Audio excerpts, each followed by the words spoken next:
All right, so I'm excited to be here today with my new friend, Liam James Ward.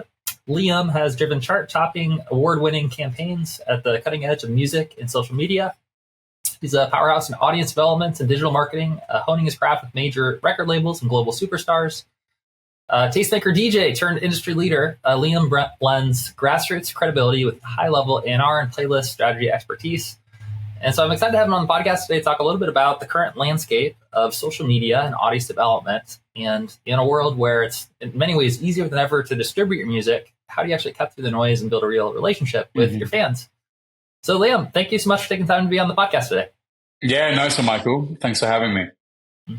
Absolutely. So to kick things off, maybe for anyone who this is the first time meeting you, could you share a little bit about your story and what inspired you to do what you do now with working with artists to help them to build their audience?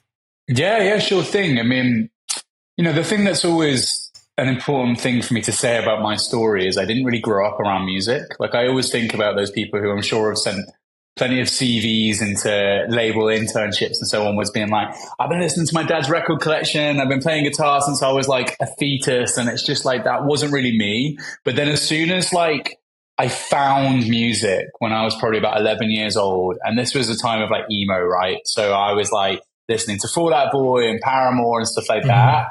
The moment that I kind of clicked with it, it became all I cared about, for better or worse. Probably not the best of my grades and so onwards, but for better or worse, music was all I cared about.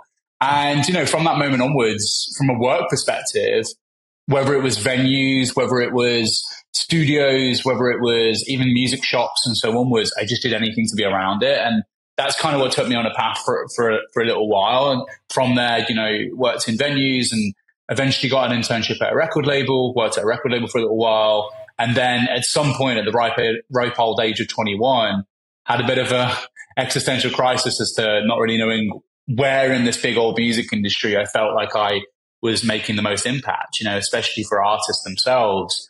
And I took a bit of a look over my career and realized social media was the thing that I'd always kind of connected with without really realizing it. Because I think when you're good at something, you can feel like you're just doing the obvious thing, but actually I realized maybe I am quite good at this. And yeah, that took me down a whole path that I'm still on however many years later and still figuring it out, A little bit of something.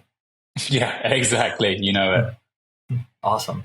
So, maybe that's a nice segue as well into something, which is the name of the company. And I'd love to hear from your perspective, what kind of the biggest problem is right now that artists are facing that you've really kind of built the company to solve? Yeah, I mean, you've hit the nail on the head there right away, because the company did come about to solve problems. It wasn't like I've said a bunch of times before, but I wasn't the kind of person who I was like, I'm going to work for myself one day. Like, it wasn't the kind of guy going on Apprentice or Shark Tank or Dragon's Den, as we call it in the UK. Like, I wasn't that kind of guy. But after years of working like in and around labels and in other digital agencies, I started to realize a lot of artists, and not even just artists, actually, people working in the industry, were having the same issues. And the three things that kept coming up was this massive amount of pressure being put on them to generate new content all the time. The second thing was how, this would have been about 4 years ago, I guess. We were even taking it for granted back then. We were like, is it just me, or is the social media thing changing like faster and faster and faster? Now we like just accept that every 2 minutes it's like completely different. But at that point, it kind of was still a bit of a daily moments rather than like what feels like every 5 seconds something new. And then the third and final thing, which, maybe is coming at it from a more specific social media point, but you can get very focused on followers and views and likes and all these things. And don't get me wrong, stuff like that and the algorithm and best practices and trends and so onwards, they can be important and can be a metric, but they're just a means to an end. They are not the end goal. The end goal here is to create a more sustainable career for our artists, right? Or, at least telling a more rich story and so onwards. So those three problems, content, constantly moving goalposts, and actually trying to generate music consumption rather than just social media consumption, were the three problems that something was built on the back of. And I'm sure we'll go into it in more depth in a moment. But yeah, in-house content creation, great young team who are always in the culture, living and breathing socials. And again, always just making sure the important things are what we take seriously rather than the little itty bitty things that other people can get caught up on. Those are all three things that make us different in response to those problems. I like it. Yeah, so it sounds like the three kind of core challenges that you discovered is sort of like the content creation piece of it, like the actual part of how do artists express themselves, how do they share their unique voice, they actually have something to say in the first place. Then two, how do you connect with the right people when a constantly changing landscape? How do you actually connect people on social media? And three, once you build that connection, how do you actually make it sustainable? How do you actually generate a real return and build a career from it? Awesome. Out of those three, I'm curious if there's one that kind of speaks to you right now that you think either has, I don't know, the biggest like myth around that you'd like to, that you can kind of speak to that currently exists in the market, or if there's something that in particular out of those three challenges you'd like to speak about, which one do you think that you'd like to start with? Yeah, I heard. I mean, myths, that's a good question. There's a lot of myths in our industry, isn't there? I think that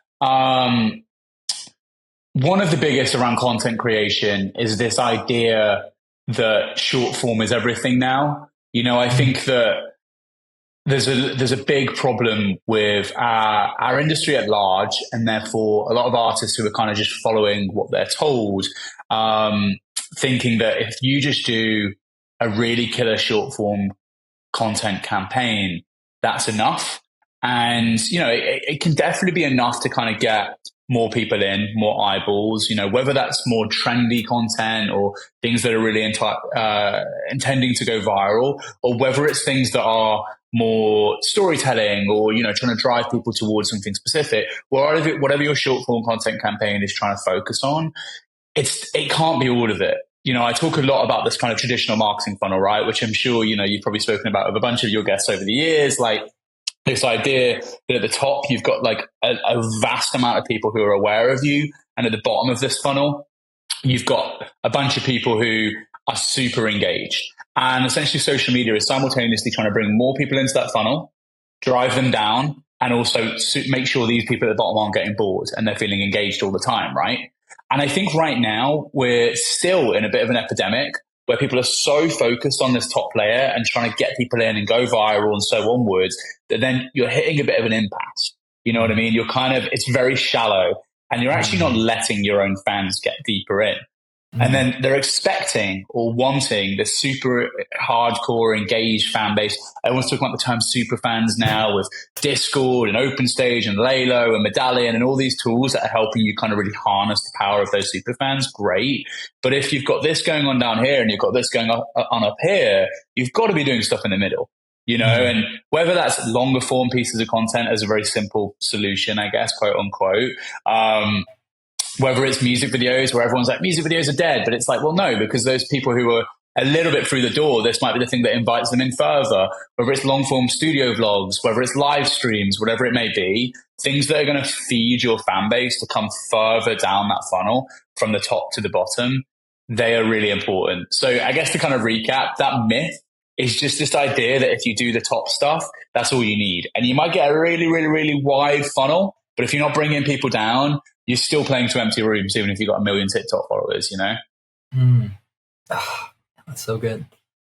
Yeah, so it sounds like what you're saying is that, if you focus on just one of those parts of the funnel and exclusion of the other parts, then on the top end, you might have something go viral, but you may or may not be the right people, and you're not actually building a real relationship with those people. Versus, if you start with like all you have is a Patreon, but you have no like top of funnel, like you have this cool thing, but nobody knows about it because no one's seeing it in the first place. So you need to have like a way to kind of bridge the gap between those new people and building a deeper connection with them, and a bridge to kind of go from discovering you to actually building a deeper relationship and becoming more of a true fan. Yeah, that's it. You've nailed it, Michael. I think, the opposite myth of that right now is this idea that if you just do the bottom, that's all you need. If you just serve your super fans or whatever it may be, sure, that's going to maybe help you. And also, I don't think the metric of the super fandom should be how much money they spend all the time. But I think this idea of kind of, what's the term, kind of cost per fan or like acquisition per fan or whatever the term is that people are using nowadays, sure, you can squeeze more money out of those individual fans. But even if that is your intent, if you're if you're not growing that fan base, that reaches a point where you've hit terminal velocity, right? So your fan base, yes, super serving that bottom of the funnel is really important. But as you've just said, if you're not pulling people further down, like it's going to hit a bit of a dead end eventually, you know? Good stuff. So the next natural question that kind of comes up from there then is, what are some of the best ways that you found? You mentioned a few of them with like maybe having music video content or a little bit longer form. Curious if you have any other suggestions for artists that, let's say hypothetically, they have like some artists who are watching this have really gone all in on like TikTok viral stuff. Maybe they're even like seeing some initial exposure. They're getting like followers, but they're kind of missing that connection. Or maybe there's some folks who've been trying to like build this kind of inner circle or VIP membership or different offers, but they're not finding it actually connecting with people. What are some creative ways you found to bridge the gap, and how do you take someone who's like a listener and actually turn them into a real fan? Yeah, I heard. I think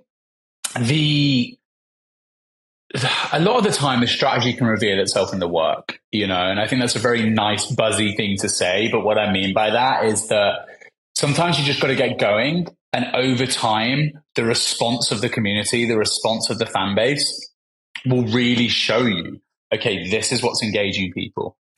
This is what people are getting fired up about. This is what's actually driving ticket sales, so onwards. And you have to be responsive towards that, right?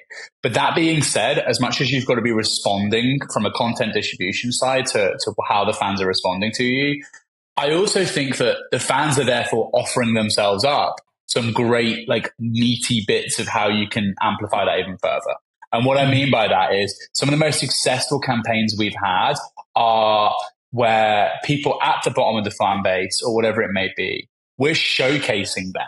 We're showing how much they are meeting up before shows and making bracelets, or, the best moments from the Discord community this week, or, the funniest things in the replies, or doing video replies or comment replies or whatever it may be, to show to these people further up the funnel what's going on at the bottom. And I think that's really going to bridge the gap. We're then getting into a place where rather than just this kind of linear cycle of, or this linear idea of top to bottom, it becomes more of a cycle. You know what I mean? It's kind of like it's a self-fulfilling prophecy almost, where you're showing how much, I guess the easiest way to say it is you're showing how much fun of a party this is down here. And the people who are maybe walking past and going, oh, that looks fun, they're actually coming inside. You know what I mean? Like, I think that's the really key thing of that. That's so good. It's funny how much synchronicity there is with the conversation we're having right now. With about a week from now, we're launching a software as a service that we've developed called Street Team. Basically, the whole purpose of it is to bridge the gap and help artists connect with their fans. And it's kind of like if Patreon and a Facebook group and Discord had a baby, but instead of Mark Zuckerberg owning the baby, the artist owns their fan data. And they can visualize where the fans are on a map. They can send them personal messages, emails. They can create journey email sequences to connect with them. But specifically, I'm thinking about like the journey feature that we have right now, which is like a CRM, like automations workflow kind of builder. And one idea that I've been reflecting on lately is about this practice of creating an intentional journey. Creating an intentional journey to map. And like a customer journey, for example. And it sounds like everything you're speaking to is really in alignment with this concept of how do you create a journey that your fans actually want to go on. The idea is, I love what you share, like showing the future transformation, the future results, which in this case might be fans having the time of their lives, having this incredible experience, and literally just using that as a way to say, hey, this is the journey that you could go on. If this resonates with you, if you'd like to go deeper, and be a part of this community, like here's what that looks like. Here's the journey. And I think with any like journey, in order for like, rather than like a funnel that feels a little bit like maybe like manipulative or sort of like, I'm going to like funnel in like all my like fans come down here. I love this idea of like reframing it into like creating a journey for fans to go down. And the only way for for it to work in a congruent way is if the journey's transparent and you're telling them this is the journey that that you can go down. And I love what you shared of like doing that, just not by telling people, but by showing them, by actually showing them like the amazing VIP experience, by showing the the bottom of the super fans and what that experience is like. Really smart. Yeah, I love that, man. I mean, honestly, that tool that you're describing as well, like we've got to offline about this because I want to hear more about that. That sounds really great. And it feels like it could plug in really, really nicely with something we've been doing for a little while, is this idea of identifying fan leaders within communities and enabling them, whether that's giving them assets or giving them access or whatever it may be, to essentially run their own fan pages and so onwards. That's become a really big part of our strategy, and it's really working for a great number of the artists that we're working with. But yeah, so there's definitely something we can try and do there together. And I think you're right. It is a little bit less. I think this oversimplification of like all fans look the same and they all go down the same user journey, it's really patronizing, to be honest with you. Like, these are individual people who have their own relationship with music and your music and so onwards. And I think you've got to treat them in that way. And, if it's like almost like that game Plinko, where you kind of like drop the thing in at the top and it bounces around. Sure, there's a set amount of different ways that you want someone to end up, but you've got to allow the space for people to bounce around like a pinball almost and end up in the space that you want them to. I think going slightly backwards in the conversation, though, I think an analogy that I've used over the years, I think really helps sum up a lot of how we treat social to artists who are trying to get their head around it. Because I really appreciate that, like, I've done social media for a long, long time. It's like, social media is like a house party, right? Or it's like your club night. So the content is almost the DJ. It's setting the vibe. It's kind of like allowing you to set a tone for the evening. I think that community management and this idea of going outwards and, engaging directly with people is almost flyering, and it's almost kind of getting people in and letting them know what's going on. And then this kind of like inward community management is almost the people in the club being like, hey, have you got everything you need? Do you need anything? Like, do you need a drink? What's going on? Making sure they're all happy. But what you and I are talking about there in terms of getting some of the fan base being part of almost the marketing strategy themselves, it's that they are then going and telling their friends how sick the club night they went to last Friday was, so that next Friday their friends might come with them. You know what I mean? It's kind of that house party mentality is definitely something that I think helps simplify what you want to do. So if you want to throw the best damn party, then get your socials right. It's probably the first place to start. I like it. Yeah, I like that analogy. It reminds me of an analogy I've heard before with social media too, in terms of that house party example, where if you are like aggressively trying to sell stuff on your social media, it's a little bit like you're at that house party and you're just like trying to sling like goods and services like the entire time. It's like, hey, like be cool. Like this is about just like hanging out and getting connecting, getting to know each other. But then when you actually start doing like a business kind of deal, like you might invite them from the house party back to your office like the next day, or you might invite them to have more of like a personal or private like interaction with you. And that's a little bit more like an email sequence or something where social media is good for like connecting and then inviting them to come build a deeper relationship with you. I really like that house party analogy that you shared. Yeah, I think you've nailed it. I think that's exactly it. And yeah, you're right. No one wants to be stood next to that guy who's just trying to show you his latest business offering or pyramid scheme at a house party, right? Right. Awesome. So maybe now we can talk a little bit about that bridge and inviting someone like away from the house party. Let's say that you threw an amazing house party. So now it's like you're the talk of the town, like the party's bumping. It's awesome. And now you're looking at building more of a sustainable career, monetizing it, but doing it in a way that you're not, selling out or selling your soul, but like you actually want to provide value. What are some of the best ways you found that artists right now are actually providing more value to their communities and making sustainable income while doing it?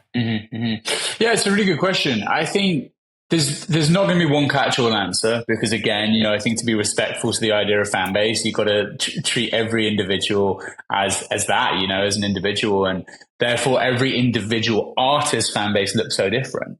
There are a lot of people that I think I'm seeing a lot of great things within, say, the bedroom producer or lo-fi hip hop kind of communities where people are within their Discord communities dropping stems, or maybe doing like every Thursday evening, they're going to do like a little production demo of how they made like one of their tracks, and they're really bringing the community within that. I really wish I'd have dug the song name out now, but me and my girlfriend were in the car a couple of days ago, and there was a track where this guy was like shouting out his Discord community. Like he literally like on the track was like shouting out by name like some of his most engaged people on Discord, which was crazy. Like again, I need to go back and find this track somehow, but super extreme example of how you can kind of reward those fans for coming in, But other elements of value, it's like, I think that there are definitely fan bases that are more emotional, and therefore the idea of having some sort of direct connection with that artist is going to be really important. Obviously, the scalability of that comes into play as to, how much can you keep that up as you get bigger and bigger as an artist, and that's again something to look at. Or at the same time, there are definitely if you're going to go and see some rock band and you just want to like sink some beers on a Friday night and go and watch some punk rock band, like coming down and getting exclusive merch or whatever it may be, that's really going to bring you in. So I don't think the idea of value looks the same, and I think it's like really hard to give one broad answer. But again, I said before, sometimes the strategy reveals itself in the work. I think you've just got to get moving and get going, and slowly over time, it will just reveal itself. I think evidently a lot of the people who listen to this podcast are musicians. I think we all know sometimes that you can just get a little bit of a spark of an idea and you start writing and then the whole song falls out of you. That can sometimes happen. And I think if you can take that mindset and apply it to kind of social marketing strategy, it's this idea that sometimes that can happen. Of course, you've got to have a plan and you've got to have a strategy going in to be able to be reactive. You've got to have a rough idea. But we've had entire campaigns where we've had a whole plan and strategy in place, and then something has just happened, or something has just caught fire way more than we thought it was going to. And then that becomes the campaign, So you've almost got to be simultaneously willing to plan, willing to strategize, but also be ready to throw it all to the wind in a moment's notice. So my point is, sometimes the fan base itself will show you where it wants value to be given, I like it. It reminds me of that quote, man plans and God laughs. Yeah, I like that. But that's good. And also appreciate that you're speaking to the truth of the fact that there isn't necessarily like a one-size-fits-all approach. The same way that, if you're going to teach someone how to write a song, you wouldn't necessarily like, this is exactly how you write a song. And it's always like, it's like, and like, there are some like deeper fundamentals and patterns, what goes behind a good song, and you can learn things, but ultimately like there's this part of what's like the word that comes out is like sacred, sacred about writing these songs, is that it comes from a place that's almost like a mystery. Like it's inherently like it's who you are. And that's the part that kind of makes it unique. It makes it cut through. And that's the thing that's missing, if all you do is try to follow a cookie cutter template. You're missing the most important part, which is you. Yeah. Sometimes you just got to jam, man. Like I don't want to be too twee and I don't want to be too cringy by staying on the music analogies, because it's really easy to go too deep into that route. But I just think, sometimes you got to decide what beat you're going to be like freestyling over the top of. But once you've decided on that beat, just let all hell break loose and just go for it, And sometimes you just got to jam, and sometimes it's blues, sometimes it's standards, sometimes you just got to see what comes out of you. Good stuff. It also reminded me of, you mentioned the access, being something that generally is going to be a great way to connect with your fans, is kind of having different levels of access. And as you grow, that access becomes more and more scarce because there's more and more people. And so naturally that sort of like leads to like a higher demand in the market as well, in terms of maybe the prices that you charge. But it reminded me of one of my business partners here was one of Jacob Collier's first supporters. He was like in his VIP membership. And he shared a song that Jacob had created for him where it was, I don't know, like a 30-second snippet. But Jacob, for anyone that isn't familiar with his music, I mean, he's like a multi Grammy award winning. He's like a prodigy. Yeah, it's crazy levels. I mean, I listened to that song. I'm like, wow, just like no words. But the song that I heard that Bob shared with me was like a 30-second clip of Jacob doing his like stacking vocal harmonies, and I'm like, Bob, like, I appreciate you, Bob. And it was just like a nice gift that he created for his VIP membership. But it was exactly what you're talking about with like having that access or that connection point, and in the idea that you shared around like shouting out your members in your community and actually including them, featuring them, showcasing them. It seems like that's sort of a through line as well in terms of you mentioned like the just showcasing, like featuring your most dedicated fans is a great way to make them feel special and to kind of show everyone else the journey and to help kind of create gravity that brings people closer to that. Yeah, no, I think you've hit the nail on the head once again, Michael. I think that we can sometimes forget, and we can sometimes get very swept up in our industry. And I think artists themselves can get very swept up in a baseline normality as to what people can come to expect. But let's not forget that, like, the average person, and I feel slightly patronizing saying that, but somebody who's not within the music industry, like, absolutely would be gassed to get things that maybe we either as an industry take for granted, or you as an artist maybe just think like, no one would want that from me, but they probably damn would. I think there are plenty of artists out there who are like, I don't think people want to grab a pint with me before the show if I just exclusively for people in my Discord like drop a bar before the show that I'm going to be having a couple of pints with between soundcheck, and no one's going to want to hang out with me, but they probably do. Like I really think that. And I always think back to this time where I remember being in a label board meeting, and I must have been about 22, 23 maybe. And we were talking about like this competition driver that we were doing around some album campaign. I won't be too specific as to the artist or the label, but we were going around the table just kind of throwing out ideas of what the prize could be for the competition. And someone had said, oh, what if like the fan gets to stand side stage for the show, for the London show coming up? And everyone was just kind of like, nah, like, we all know this sounds crap. The view's not very good. Like, you're in the way, all this stuff. And I remember being like a 22-year-old kid in this like big, scary label board meeting and being like, wait, hold up. Like, I think a lot of fans would love that, again, like, without trying to sound too much of a douche here. Okay, maybe there's an element of taking that for granted, and you actually know that it is probably a better experience out in front of the speakers and so onwards. But the idea of someone who is going as far as to enter a competition, is going as far as to have probably already bought their tickets to a show, they're obviously a fan. The idea of even just standing side stage for one song, that is like, they will talk about that for years. I mean, I actually don't think I've ever told them this yet directly, but one of our clients, I actually won a competition to have as a Google Meet with them 10, 15 years ago. And it's funny that I'm laughing to myself because I don't think I've ever actually quite brought it up to them because it's not come up in conversation. But like, I've sat on calls with them talking strategy and so onwards. And I've not quite pulled together the courage yet to think of how gassed I was. And I think it's even still live on their YouTube somewhere where they did this like kind of fan competition meet and greet. And I still think about that. I still similarly even think about all the way down the rung of the ladder there. I remember it came up in my Facebook memories a couple of years ago that in like 2009, Enter Shikari like replied to one of my comments on Facebook. And I like screenshotted that and posted it being like, oh my God, Enter Shikari like replied to me. Like, it doesn't have to be all the way up to standing side stage or grabbing a beer or,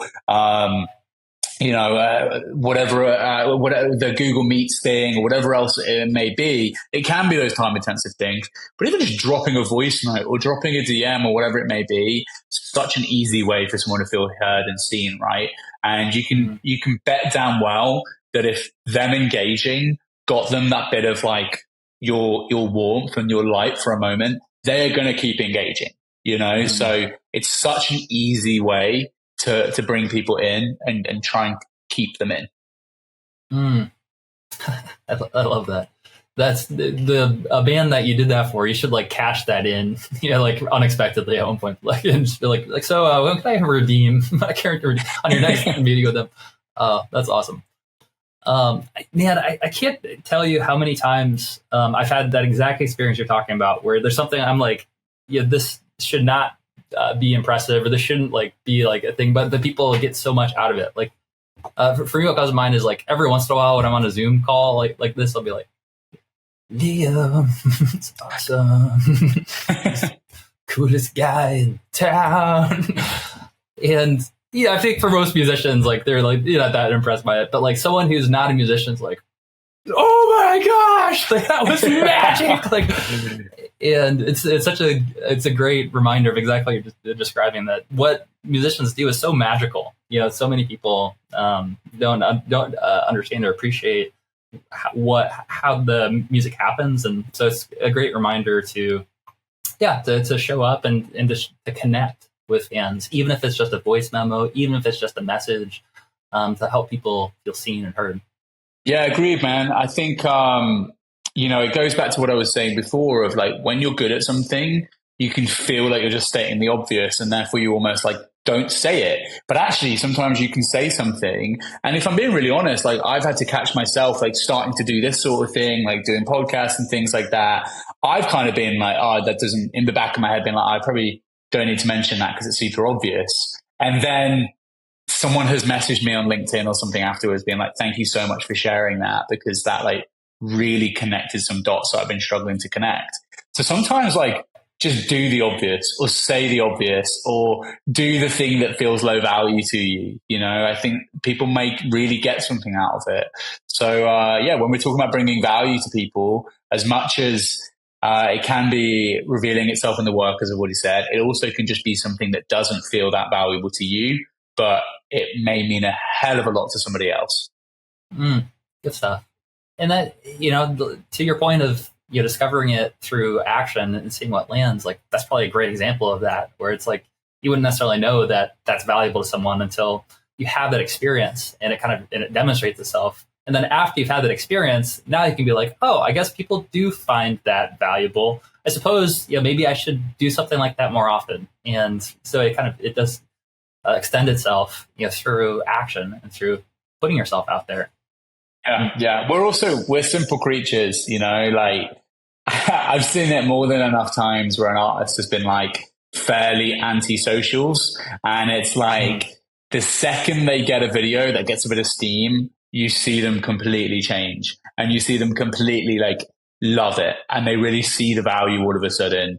And it's like, we are simple creatures, and as soon as you get that kind of serotonin boost of like, oh, I said something and it like provided someone value, and I got that kind of reassurance that something I did brought someone value, you just keep doing it and doing it and doing it, So I think experiment, try things out. What is it called? Spread betting or bet spreading, whatever the word is. Try loads of different things out, and then whatever starts to connect more than others, do more and more of that. I like it. Cool. Well, man, this has been a lot of fun connecting, and thank you for the gentle reminders back to the truth of how important it is to be yourself and show up and to test and see what works, while also kind of speaking to the patterns that you found through working with many artists now, doing many campaigns, and actually just seeing in practice what are some of the patterns behind what helps artists connect with their fans. Really appreciate you being on the podcast, and maybe you could share a little bit more about something. As a company, who do you look for in terms of artists that are a good fit to collaborate with? How does someone know if they might be a good candidate, and if they are, then how do they reach out and connect with you guys? Yeah, 100%. So, I guess a bit of context I probably should have shared at the very beginning as to what something is, because I always think it's funny that the name really doesn't give much away. But we're a content strategy studio. So, we work with artists to build the strategy of what their content is online, how they're going to tell their story online. We help them create it, and we help them kind of like manage their socials as well. And, we are constantly, and it sounds like very similar to what you guys are up to, we are constantly trying to understand, how do we bring more impact, and how do we create a better world for artists without trying to sound too much of a martyr here. And I'm really appreciative of the fact that, we do obviously look for artists who they know who they are, but they can't quite figure out how to tell it on socials. That's one of the biggest things that I get really excited to work on, because very simply, working with artists who don't even know who they are yet. And I'm going to be really honest, a lot of people think they know, and then you start talking to them and you realize they really don't know who they are. Like, that is really hard, because at that point you're somewhere between a therapist, a parent, and like a marketing person. Because also, yes, I work within marketing, but like, I'm not a marketing director. I'm a social media person, So social media is just one sliver of this wider marketing play. And I think people have to go away and figure out who they are a bit before they come to people like us, to be quite frank. But someone who knows who they are but doesn't quite know how to bring it to the masses, that's definitely what we look for. But we are constantly looking for new ways to support different kinds of artists, because, I won't shy away from the fact that I think that having somebody manage your content creation and manage your content output and so on, it can be a bit of a premium. So we're always looking for new ways to bring a wider set of quote unquote products to artists who are maybe a bit earlier in their careers. And, alongside the fact that I think our content sessions are fairly affordable, we're working on things like digital digital audits, because I found out not too long ago that MOT isn't a thing in America. MOT is when you get your car serviced in the UK. So I was like, social media MOT, that's a great name for it. And then I started saying it to Americans, and I'm like, what the fuck is MOT? And I'm like, okay, we've got to call it an audit then. But, whether it's that, whether it's our mailing list, we have a free mailer every month. We have a weekly paid mailer. There are these really affordable, low intensity things that we're building all the time to help artists earlier in their career get in. So, to answer your question as to how do people get in touch, hit up our website, obviously, something.social, and, you'll find out all about the kind of paid mailer on there. I think that's a really good place to start. But then additionally, reach out at hello@something.social. And I think that, we definitely always want to have a conversation about how we might be able to help. Even if we come to a conclusion, it might not be a fit. We're always open to having that conversation to begin with, Awesome. Yeah, that sounds great. And I'm sure a lot of artists who are here right now are kind of at that place where they are ready to start sharing their voice to more people. They know who they are. And at the very least, they should reach out and see if it's a good fit. So like always, we'll put the links in the show notes for easy access. And Liam, thanks again for being on the podcast today. Awesome, Michael. Thank you so much for having me. And thank you for having such a great background to stare at as well, by the way. I've been getting lost in that background a little bit. Thanks. Yeah, this is usually the part where I make a stupid joke about like, I'm actually on my way to outer space right now, and it's crazy. I get good reception, and I'm on my way to Mars. But Liam, great connecting, and yep, we'll put all links in the show notes for easy access. Wicked, man. Have a great one.